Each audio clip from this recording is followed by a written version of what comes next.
Oui, pasteur, je traverse des moments assez difficiles dans ma vie, dans ma famille, dans mon foyer, dans mes relations, dans mes finances, dans ma santé. Rien ne fonctionne, tout est inexplicable. C'est une dépression qui est répétitive dans ma vie personnelle, dans ma famille, dans la vie de ceux qui sont dans mon entourage. Nous vivons des choses vraiment au-delà de la pensée humaine, des trucs qui disparaissent autour de nous. Dans le passé, nous avons été pratiquants de l'occultisme, nous avons visité des marabouts, nous avons été auprès de ceux-là qui disent la bonne aventure. Et aujourd'hui, nos vies sont complètement chamboulées. Nous sommes dans la foi, nous sommes dans le Seigneur, mais ces esprits-là nous poursuivent chaque fois et nous ne trouvons pas le sommeil, nous ne trouvons pas l'épanouissement pour pouvoir avancer et nous aimons le Seigneur, nous voulons avancer avec lui.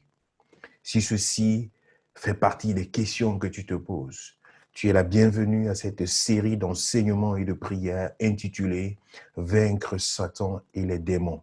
Nous sommes dans une dimension spirituelle pour apporter la solution chez toi, dans ta maison, avec la prière, avec la parole de Dieu. Je suis le pasteur Shibi Chachwang, ici en Allemagne, et je parle de la délivrance, je parle de la liberté, je parle de l'affranchissement total, je parle de briser les barrières, de briser les chaînes de la méchanceté, de la sorcellerie, de l'occultisme, de la rose-croix, de la franc-maçonnerie, des choses de la magie noire, de la puissance de l'occultisme africaine et du vaudouisme et, n'est-ce pas, de tout ce qui vient pour enchaîner l'être humain, tel que des dépendances de drogue et de pornographie, de tout ce qui vient pour assoupir l'âme de l'être humain. Le Seigneur nous a donné la puissance pour nous lever contre ces forces et rendre le peuple de Dieu libre et affranchi. Bienvenue à cette série, bienvenue à ces moments de prière, à ces moments intenses dans la présence de Dieu, sous la parole du Seigneur. Et quelqu'un nous posait la question de savoir, mais pasteur, un chrétien a-t-il besoin de délivrance? La réponse est très simple. Un païen n'a pas besoin de délivrance. Un païen n'a pas besoin de délivrance. Un païen n'a pas besoin de délivrance, car si tu es païen, tu es entre les mains de Satan. Tu es la propriété privée de l'ennemi. Il peut faire de toi tout ce qu'il veut. Il peut te trimballer toute la nuit. Il peut t'amener dans des cauchemars, dans des broussailles. Il peut te terrasser. Il peut enlever ton sommeil. Il peut arracher, n'est-ce pas, à volonté le fruit de tes efforts. Il peut tuer ta famille. Il peut voler tes enfants. Il peut détruire parce que c'est ça son rôle. Tu es une proie entre les mains de Satan aussi longtemps que tu n'es pas en Jésus-Christ. Aussi longtemps que tu n'es pas sous cette couverture et cette puissance divine qu'est le Seigneur. Ces choses devraient être dites telles qu'elles le sont. Car un sorcier n'a pas besoin de ta taille. Un sorcier n'a pas peur de ta taille.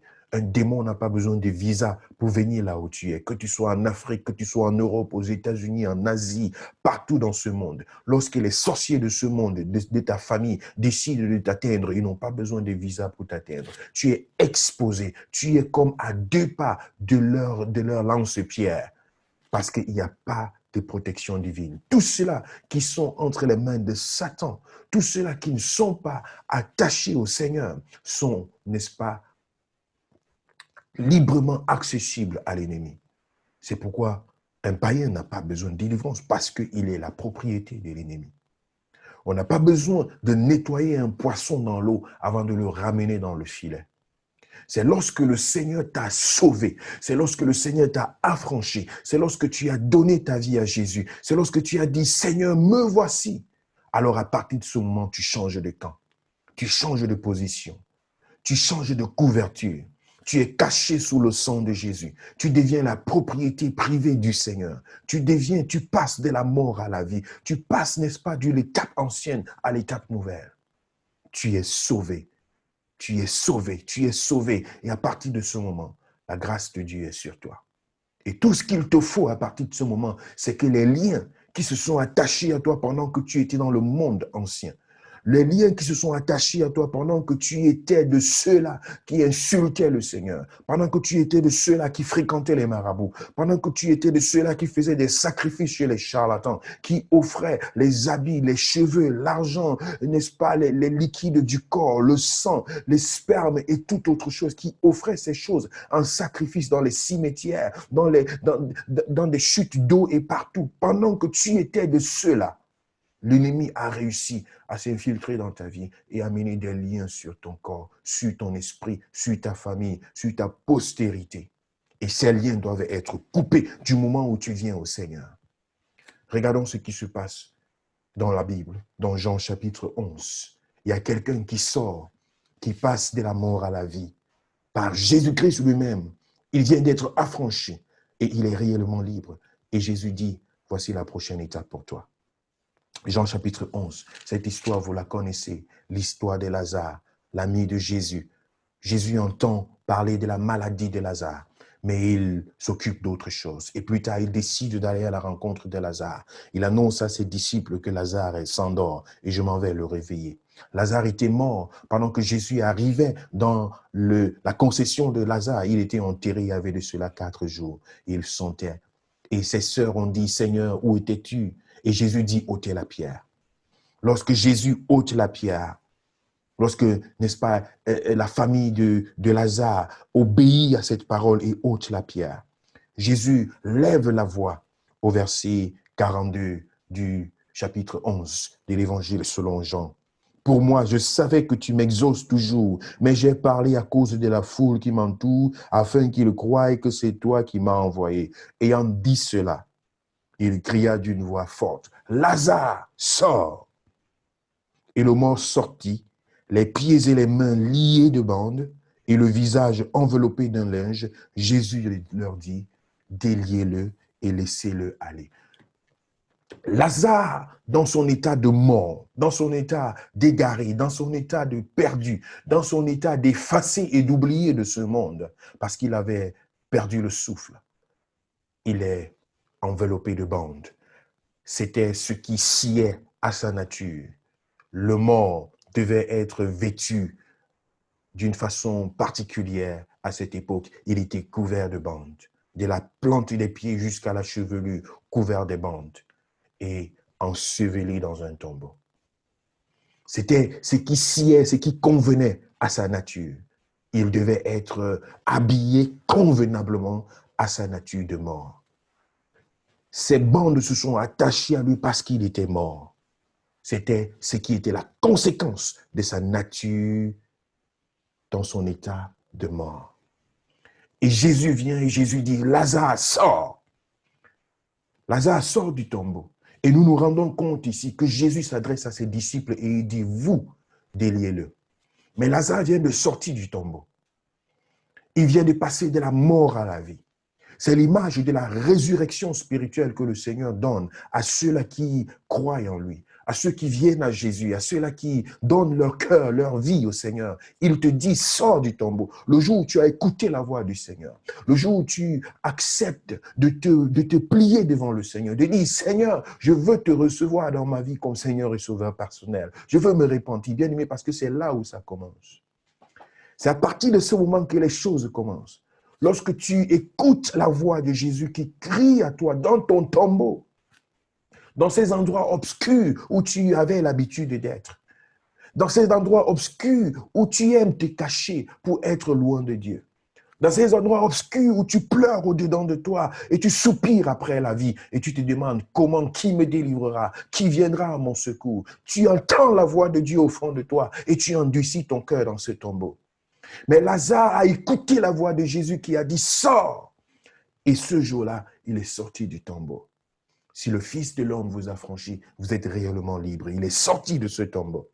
Il est passé de la mort à la vie. Il a été ressuscité d'entre les morts. Il a reçu la nouvelle naissance. Il est transformé. C'est ça l'image de ce qui se passe dans nos vies en tant qu'enfants de Dieu. Lorsque tu reçois Jésus, lorsque tu reçois le Seigneur, c'est une paix grande qui t'envahit. C'est la joie qui remplit ton cœur. C'est quelque chose d'excellent. Et la Bible dit une joie, une fête est organisée dans les cieux parce que quelqu'un vient de se repentir. C'est le plus grand de tous les miracles.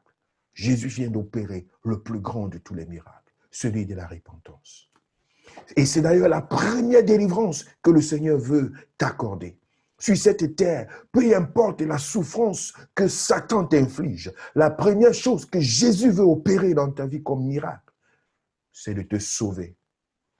C'est que tu te répandes, c'est que tu viennes à lui, c'est que tu te tournes vers lui. C'est la première et la délivrance la plus fondamentale. Que tu passes du monde des ténèbres au monde de la lumière. Que tu sortes de ce tombeau, que tu écoutes la voix du Seigneur, que tu le reçoives dans ta vie comme Seigneur et Sauveur personnel. Que tu quittes entre les mains de l'obscurité, de la puissance des ténèbres, de la puissance de l'air. Que tu quittes cet esprit, que tu quittes ce temps. Et que tu viennes dans la lumière. Il faut que tu acceptes de laisser derrière toi tout ce qui ne glorifie pas le Seigneur. De quitter, n'est-ce pas, ta nature ancienne et de recevoir, de courir vers cette voix du Seigneur qui se fait entendre dans ta vie. Bien-aimé, c'est la première de toutes les délivrances et c'est d'ailleurs la délivrance fondamentale. Pourquoi est-ce que c'est fondamental? Parce qu'à partir de ce moment où Lazare sort du tombeau, il est debout. Jésus dit donc à ses disciples, déliez-le. Ça veut dire que Lazare était libre, hein, du moins dès la mort, mais il était attaché à lui des choses qui convenaient à sa nature ancienne.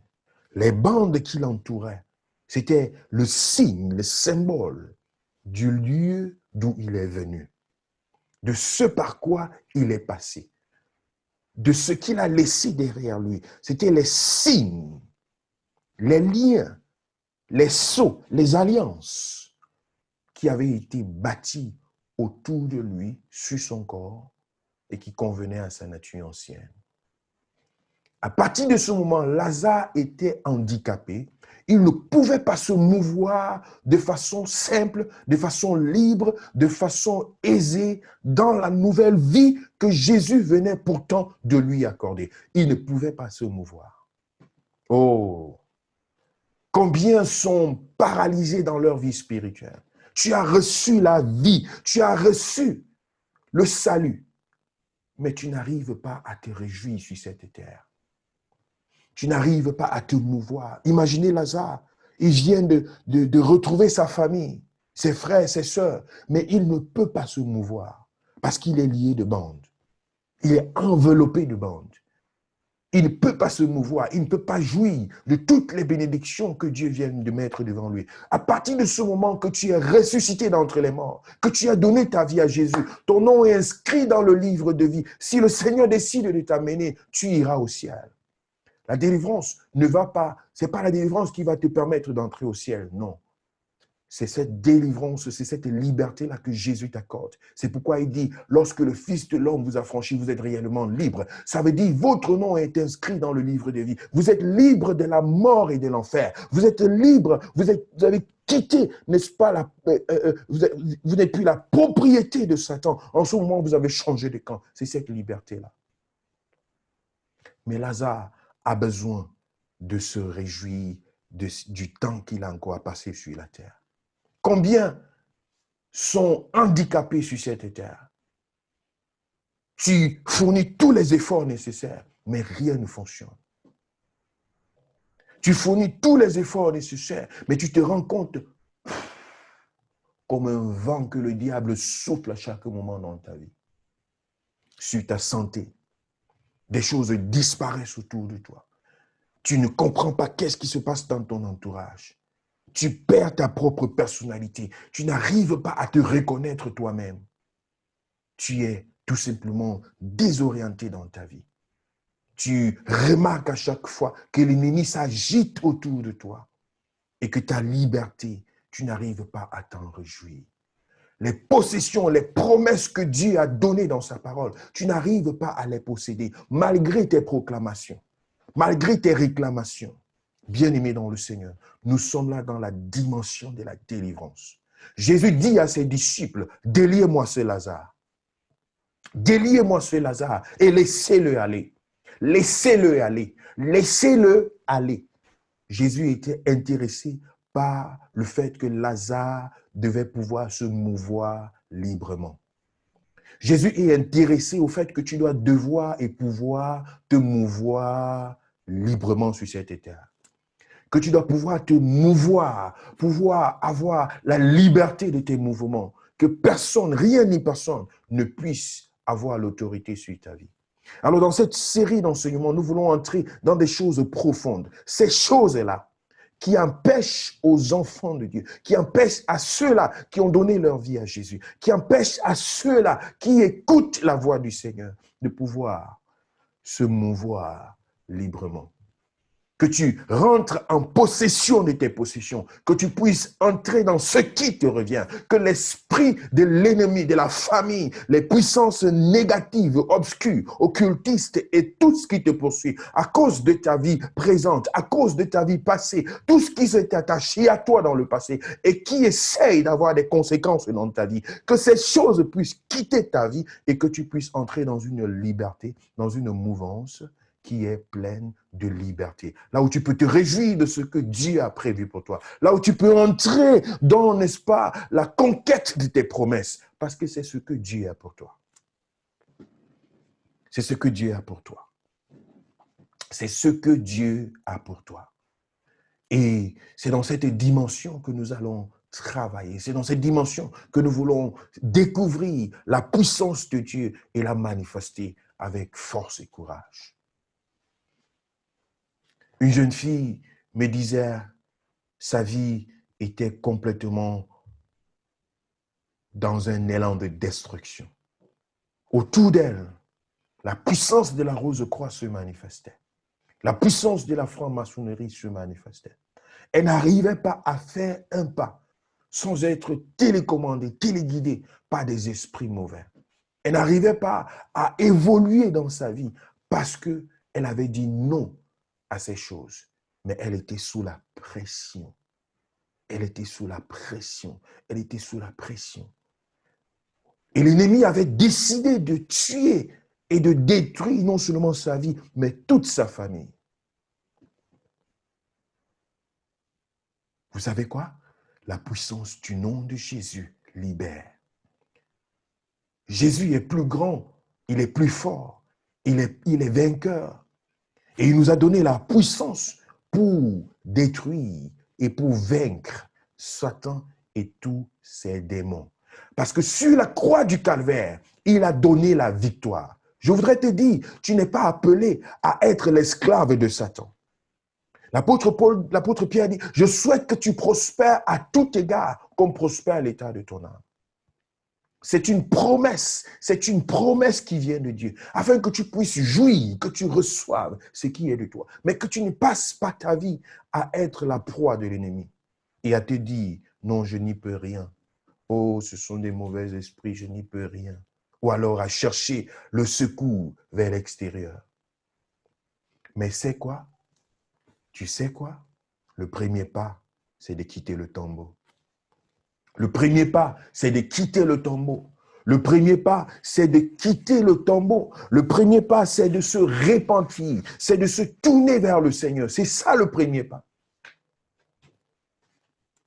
Le diable ne doit pas avoir une raison de t'accuser. Le diable ne doit pas avoir une raison de t'accuser. Voilà la première des choses de laquelle tu devrais te libérer, bien-aimé dans le Seigneur. Tu dois te libérer de tout ce que le diable peut saisir pour t'accuser. Le mensonge, tu dois te libérer de cela. Tout ce qui vient pour entraîner, n'est-ce pas, des chefs d'accusation dans ta vie. Et nous allons toucher à ces choses dans ce voyage, dans cette série d'enseignements intitulée « Vaincre Satan et les démons ». Nous sommes ici dans la deuxième série et je voudrais t'inviter à suivre les autres séries qui vont suivre. Nous irons pas à pas et nous irons, n'est-ce pas, de façon stratégique. Nous allons démystifier l'ennemi. Nous allons, n'est-ce pas, à la lumière de la parole de Dieu, identifier toutes ces bandes-là, cette bandelette, ces choses qui se sont attachées dans ta vie, dans ton passé, dans ta famille, auprès même de tes aïeux et des choses qui sont, n'est-ce pas, qui ont une origine personnelle et individuelle et qui se pratiquent même encore aujourd'hui et qui sont pourtant des portes d'entrée par lesquelles le diable, les démons viennent pour t'attaquer, pour, n'est-ce pas, influencer ta vie, influencer tes enfants, influencer ton entourage, influencer tes projets, négativiser tout ce que Dieu a mis sur ta vie. Parce que c'est ça le rôle de Satan. Il est venu pour détruire, pour tuer, pour dérober et pour voler. Mais le Fils de l'homme, Jésus-Christ, est venu afin que ces brebis aient la vie et qu'elle ait en abondance. Et cette puissance de Jésus doit être proclamée, doit être manifestée avec victoire, avec puissance. Je voudrais t'inviter à entrer dans la prière. Je voudrais t'inviter à entrer dans la prière. Glory Jesus. Je voudrais t'inviter à te mettre dans une attitude de prière. Parce que dans cette attitude-là, dans ce manteau de la prière, Satan ne peut rien contre toi. Dans ce manteau de la prière, l'ennemi ne peut pas t'attaquer. Dans ce manteau de la prière, l'ennemi va essayer de s'agiter autour de toi, mais il n'aura jamais la victoire. Il n'aura jamais la victoire.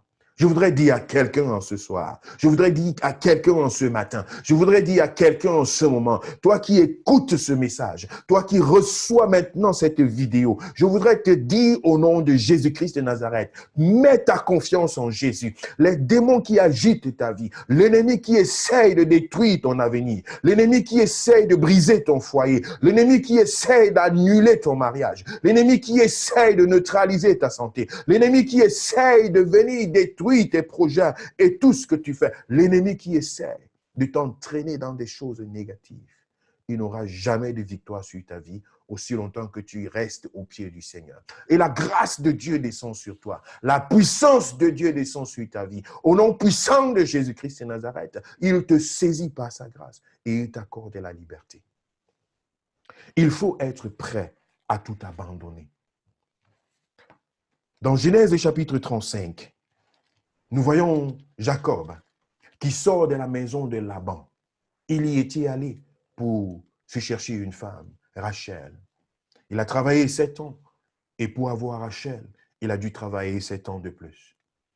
Et au bout d'une vingtaine d'années, il a décidé de quitter la maison de Laban, qui était pour lui le symbole d'un lieu d'esclavagisme, d'un lieu, n'est-ce pas, d'abus.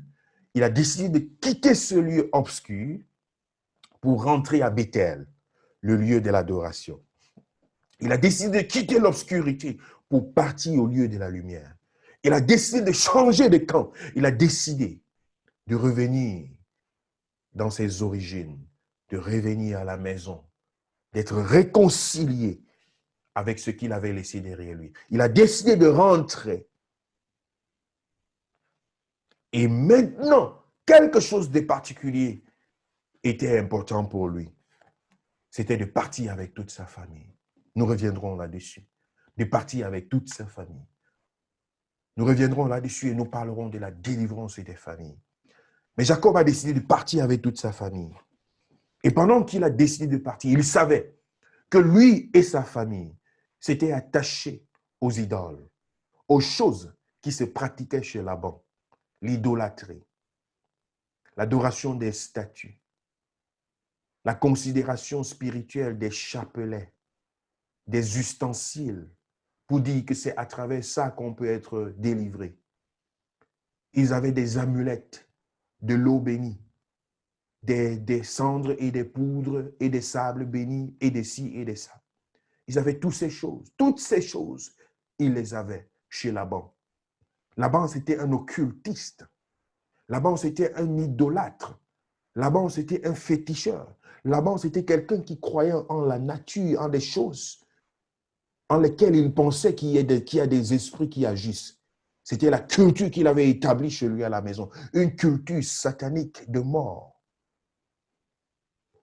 Et Jacob, pourtant connaissant la vérité, s'est retrouvé dans cette attitude parce qu'il était à la recherche de sa femme. Et il s'est retrouvé dans cet esclavagisme. Jusqu'au jour où il a décidé d'en sortir. Peut-être que tu pratiques l'occultisme. Peut-être que tu vis dans la magie, dans l'idolâtrie. Peut-être que tu évoques les morts, les démons, les sorciers.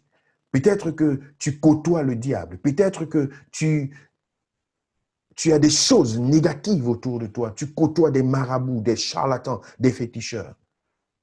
Tu es peut-être en Europe, en Asie, tu envoies des informations en Afrique ou en Inde pour demander qu'on fasse des consultations en ton nom. À tes parents de payer des choses pour toi, pour aller nourrir des esprits étrangers. Ce sont des choses qui t'emprisonnent. Ce sont des choses qui assombrissent ta vie, qui accentuent l'esclavagisme et la pression de Satan. Parce qu'on ne peut pas chasser Satan par Satan. On ne peut pas. On ne peut pas. Satan ne peut pas se lever contre lui-même. Les démons ne peuvent pas se lever contre eux-mêmes. Un marabout ne peut pas t'apporter la solution.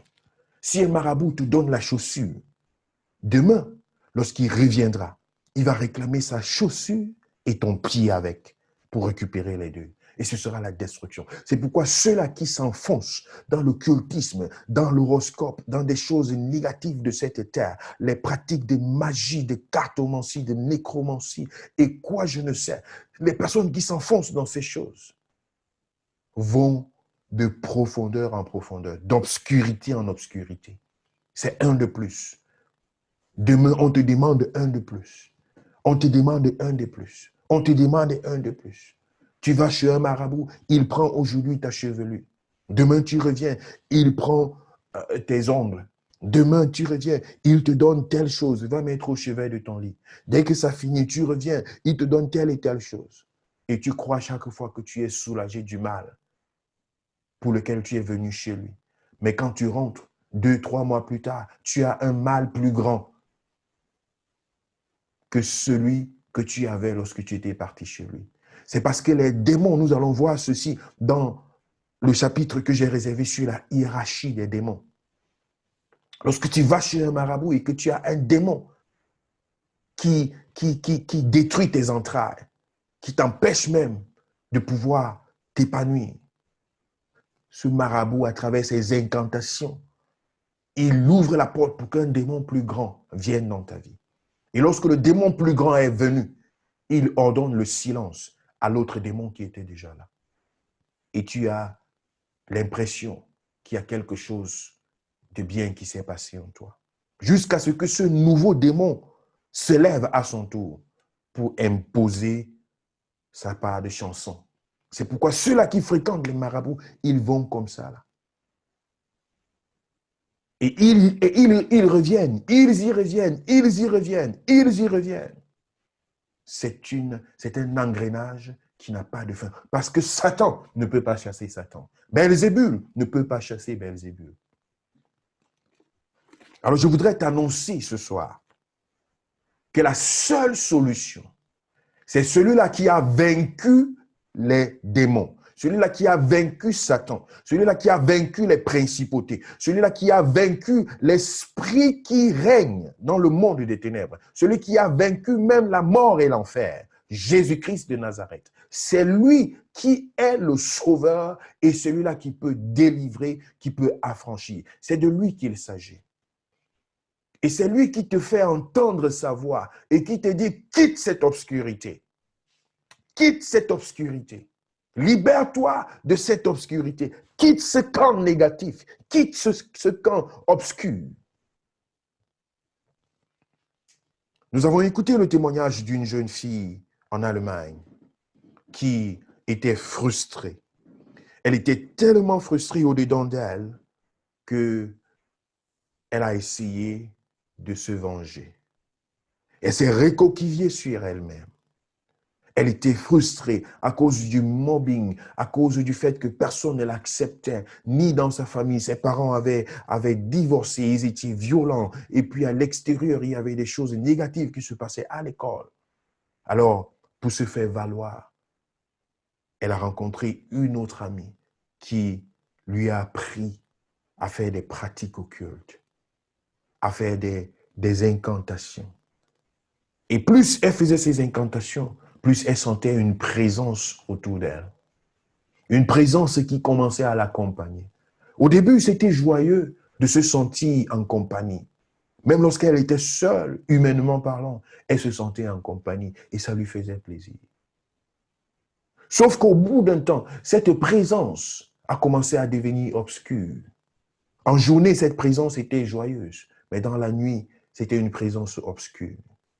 Et la prochaine étape, c'est devenu une présence violente, qui la brutalisait dans son sommeil, qui la brutalisait dans une autre étape plus profonde, qui la brutalisait même en face, si bien qu'elle n'arrivait pas à rester seule dans sa chambre. Elle était traumatisée. Et pour chercher la solution, malheureusement, on lui a donné d'autres formules pour invoquer d'autres esprits plus obscurs. Elle a ressenti un calme pendant un moment. Mais lorsque ces deux esprits conjoints ont pris également le visage négatif de la méchanceté, les choses étaient très pires pour elle. Jusqu'au jour où elle fuit sa maison pour se retrouver chez une autre sœur. Et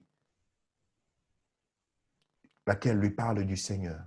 Et ce jour-là, pendant 4 heures de temps, elle a reçu une délivrance profonde, pleuré toutes les larmes de son corps. Dans une prière, elle s'est sentie libre, elle s'est sentie légère et elle a été accompagnée dans la foi. Aujourd'hui, elle est un témoin de l'Évangile. Elle témoigne de cette différence-là qu'apporte la paix, la présence du Seigneur. La présence du Seigneur est différente de cette présence obscure et qui n'a pour objectif que de détruire. Alors, Jacob a décidé de quitter ces milieux-là, de quitter ce lieu obscur, de quitter ce lieu ténébreux, de quitter ce lieu d'occultisme. Il a décidé personnellement de quitter tout ce qui était attaché à lui et même aux parents de sa femme. Parce qu'il était sous le joug de cette puissance héréditaire pour avoir épousé Rachel et Léa. Les pratiques occultes de Laban et de ses parents à lui, puisqu'il en avait hérité, avaient une possession, une mainmise sur Jacob et sur toute sa famille. Mais il a décidé de quitter ce lieu pour aller à Bethel. C'est où les choses commencent et c'est là où tout se joue. Quitter le lieu. Et pendant qu'il est en chemin, la Bible nous dit dans Genèse chapitre 35, le verset 2, Jacob dit à sa famille et à tous ceux qui étaient avec lui, ôtez les dieux étrangers qui sont au milieu de vous. Purifiez-vous et changez de vêtements. Nous lèverons et nous monterons à Bethel. Là, je dresserai un autel au Dieu qui m'a exaucé dans le jour de ma détresse et qui était avec moi pendant le voyage que j'ai fait. Jacob donne une directive formelle à sa famille. Ôtez les dieux étrangers. Purifiez-vous et changez de vêtements. Ôtez les dieux étrangers. Purifiez-vous et changez de vêtements. Pourquoi? Parce que nous allons dans un lieu différent. Nous allons dans un lieu où nous voulons être dans une atmosphère épanouie, bien-aimés dans le Seigneur. Ce changement de présence, ce changement de milieu demande d'être dépouillé, d'être revêtu d'un nouveau vêtement, d'ôter les dieux étrangers. Et c'est ce que Jésus demande à ses disciples dans le cas de Lazare. Déliez-le et laissez-le aller. Ce qui a été attaché à lui pendant qu'il était dans la tombe, ôtez cela de lui et laissez-le aller. Le Seigneur veut te laisser aller. Le Seigneur veut que tu t'épanouisses sur cette terre. Le Seigneur veut que tu t'épanouisses dans ton ministère. Il y a même des personnes dans le ministère qui sont sous l'emprise de Satan à cause des choses du passé. C'est pourquoi j'ai pitié de ceux-là qui pensent qu'ils n'ont pas besoin de délivrance. Parce que c'est une façon de s'amuser et de se dire, je n'ai pas besoin de manifester l'autorité que le Seigneur m'a donnée. Mais pourtant, Jésus dit, voici les miracles qui accompagneront ceux qui auront cru. À mon nom, ils chasseront les démons. Le diable rôde comme un lion rugissant, cherchant qui il va dévorer. Ça, c'est la Bible qui nous le rappelle. Nous interpellant à un combat spirituel, revêtez les armes spirituelles sans lesquelles vous ne saurez riposter. La puissance de Dieu est disponible. Il faut en faire usage. Il faut en faire usage. Il faut en faire usage. Il faut en faire usage. La puissance se cache dans le nom de Jésus. Satan et tous ses démons fléchissent les genoux devant le nom de Jésus. Il n'y a aucune possession, il n'y a aucune captivité, aucune influence démoniaque, aucun contrôle démoniaque, aucune manipulation démoniaque qui peut résister au nom de Jésus. Peu importe la résistance de l'ennemi, la prière persévérante, la prière dans la manifestation de l'autorité du Seigneur, c'est elle qui délivre et elle transforme. Pour t'introduire dans ta destinée, pour t'introduire dans la jouissance de ce que Dieu a prévu pour toi sur cette terre. Je voudrais te donner cette détermination encore aujourd'hui, dans la deuxième partie de cette série d'enseignements sur le thème « Vaincre Satan et ses démons ». Vaincre Satan et les démons. Le Seigneur t'a donné cette puissance. Il t'a donné cette autorité. Peut-être que tu as besoin d'encadrement. Peut-être que tu as besoin d'aide. Peut-être que tu as besoin des personnes qui peuvent prier pour toi et t'encadrer. Peu importe où tu te trouves. Joins-toi à un groupe de prière qui prie, qui déclare la grâce de Dieu.